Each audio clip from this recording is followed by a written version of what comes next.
میاں صاحب کو پرابلم، آپ ایز گورنمنٹ آپ کے پاس کیا خبر ہے میاں صاحب کیا چاہتے ہیں؟ سر یہ تو میاں صاحب بھی سچی بات ہے، اس کا جواب دے سکتے ہیں، لیکن خبر تو ہوگی نا سر آپ کے بعد ڈسکشن تو ہوتی ہے نا. سچی بات بتاؤں کیا سر آئی ہے، ڈیوائیڈڈ اوپینین ہے. میں بالکل کھل کے آپ کو بتا رہا ہوں، آدھے لوگ کہتے ہیں کہ نہیں کچھ بھی نہیں ہے، آدھے کہتے ہیں نہیں واقعی میں کچھ ہے.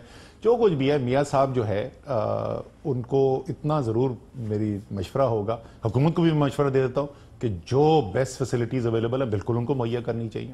بالکل کوئی اس میں حکومت کو ایک سٹیپ شاید آگے بڑھ کے کرنا چاہیے حکومت کے پوائنٹ لنڈن جانے دینا چاہیے ایک سٹیپ جو حکومت کی نہیں میں بھی آتا ہوں. اور میاں صاحب کو بھی یہ نئی لوگوں کو بار بار یاد دلانا چاہیے کہ وہ اپنے آپ کو قانون سے اوپر سمجھتے ہیں. ٹھیک ہے نا، یہ قانون ان کا بنایا ہوا ہے، تحریک انصاف نے نہیں بنایا ہوتا. اس قانون کے اندر رہتے ہوئے ہم کہہ رہے ہیں بہترین فیسلٹی آپ نے پاکستان کو، وہ کہتے ہیں پاکستان ایشین ٹائیگر بن گیا تھا. ایشین ٹائیگر جو ہے یہ یقیناً ایک نہیں ہے، اشتہار اخبار کے پڑھے میں ان کی تقریریں ہیں کہ ہم نے رحیم یار خان میں بہترین امراض قلب کا بنا دیا سینٹر، پنڈی میں بنا دیا. جناب وہ بہترین سینٹر جو پاکستان کے عوام کے لیے بہترین ہے نا، اس میں آپ اپنا علاج کروا لیں یار. اس میں ضد کی کیا بات ہے؟ کیا ضد ہے؟ اللہ جانتا ہے کیا ضد ہے. اندر خبر کیا ہے؟ میں وہی تو بتا رہا ہوں ڈیوائیڈڈ اوپینین. میں سچی آپ کو بات بتا رہا ہوں. آپ کے ترجمان یہ کہہ رہے تھے جو خود ملنے گئے میاں صاحب سے جیل میں، شہباز گل صاحب جو پنجاب سی ایم پنجاب کے ترجمان، انہوں نے کہا کہ میاں صاحب کہتے ہیں میں نے تو علاج لندن میں ہی کرانا. Is that true? Is that the assessment? آپ کی اندر حکومت کے اندر بھی یہی assessment؟ وہ یہ تو وہ کہہ چکے ہیں کہ میں یہاں پہ علاج نہیں کرواؤں گا، یا میں جیل میں رہوں گا یا میں باہر جاؤں گا. یہ تو وہ کہہ چکے ہیں. اور باہر جانے کا اختیار آپ کے پاس نہیں ہے؟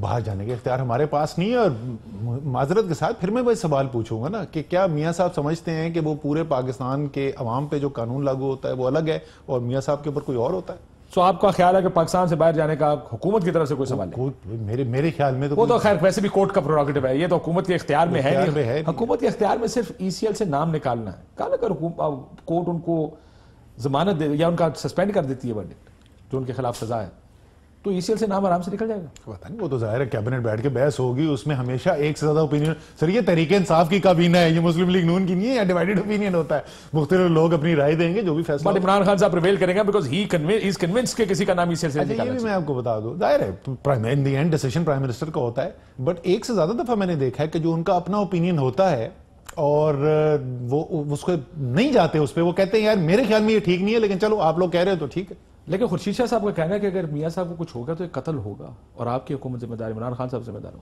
سر ان سے پہلے بولیں کہ فیصلہ کر لیں کہ یہ مودی کا یار ہے نواز شریف کہ ایک مساق جمہوریت کا پارٹنر ہے، وہ فیصلہ کر لیں کہ یہ ضیاء الحق کا بیٹا ہے یا یہ جمہوریت کا چیمپئن ہے.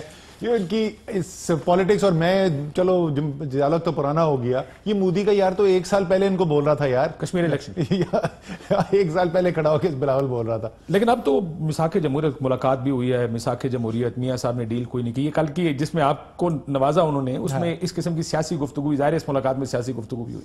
صحیح. مساق جمہوریت کے اوپر کوئی آپ کی پوزیشن ہے کہ آپ کو بھی آنا چاہیے، کوئی ایسا ڈاکیومنٹ بنائیں جس طرح مساق معیشت کی بات ہوتی ہے، لپ سروس بڑی ہے پر ہوتا کچھ نہیں. میں جو ہوں مساق جمہوریت میں پورا طور پہ مکمل طور پہ یقین رکھتا ہوں اور مساق جمہوریت کی جو دستاویز ہے اس پہ بھی یقین رکھتا ہوں، اور وہ ہے پاکستان کا آئین. پاکستان کا آئین کہتا ہے کہ سیاست کس طریقے سے کی جائے گی، کیا قیود ہیں، اس کے حدود و قیود ہیں، کیا آپ کر سکتے ہیں، کیا آپ نہیں کر سکتے. بہترین مسودہ ہے. اگر اس میں اور کوئی بہتری چاہتے ہیں تو اس میں اور بہتری کر دیں. کوئی اور الگ ایگریمنٹ سائن کرنے کی میں آپ کو بتاؤں، اسی لیے میں اے پی سیز کے بھی خلاف تھا کہ یار اے پی سی تو کانسٹیٹیوشن ہے، پارلیمان ہے، ہمیں آئین کو مضبوط کرنا چاہیے. لیکن یہ چیز آپ کی مساق معیشت پہ، جب ڈار صاحب اسمبلی میں کھڑے ہو کے کہا کرتے تھے آئیں ایک مساق میں چارٹر آف اکانومی کریں، آپ یہ کہتے تھے کہ جب چارٹر آف اکانومی کی کیا ضرورت ہے، ایک پارلیمنٹ موجود ہے، پارلیمنٹ میں بحث ہوتی ہے، اس کے بعد فیصلہ ہوتا ہے اور آئین موجود ہے جو ڈرائیونگ پرنسپل. اب آپ خود کہہ رہے ہیں کہ ایک چارٹر آف اکانومی ہونا چاہیے. نہیں میں نے نہیں کہا. آپ نے اسمبلی کے فلور پہ اس طرح کی بات کی. میں نے نہیں کہا. شہباز شریف صاحب نے کہا تھا ایک مساق معیشت ہونا چاہیے. میں نے کہا جی ضرور بنائیں. تو کیوں نہیں وہی فلور کون روکتا ہے یار؟ ڈار صاحب کو کس نے روکا تھا؟ آپ لوگ تیار نہیں تھے. یہ کس نے بول دیا آپ کو؟ میں اس وقت بھی وہی بولتا تھا، آج بھی بولتا ہوں. اسمبلی کے اندر میں اسٹرانگ بلیور ہوں پارلیمان کی سپریمیسی. میں آپ کو بول رہا تھا میں تو اے پی سیز کو نہیں مانتا، جو بھی فیصلے کرنے پارلیمان میں آئے یہاں پہ کریں، یہ اے پی سی. اسی طریقے سے قومی اسمبلی کی فائنانس کمیٹی ہے نیچرل جگہ ہے جہاں پر جا کے, جہاں میں کل جا رہا ہوں, حالانکہ میں بہت بزی ہوں لیکن میں کل جا رہا ہوں, خود میں ذاتی طور پہ اپڈیٹ دینا چاہتا ہوں. 26 کو جو پہلی کمیٹی تھی میں خود اس میں نے ڈلوایا تھا ایجنڈا آئٹم جو میں آنا چاہتا ہوں. 26 کی صبح کو انڈیا نے اٹیک کر دیا تو میں جا نہیں سکا. کل میں جا رہا ہوں وہاں پر, ساری پارٹیز اللہ خیر کرے, پھر آپ جانے لگتے ہیں. نہیں, اللہ تعالیٰ خیر کرے گا. وہ مطلب نہیں, ویسے بھی ابھی نندن کو چائے پلاتے ہوئے دکھا دیں تو شاید کچھ کر بھی رہے ہو تو رک جائیں. ایک بریک کے بعد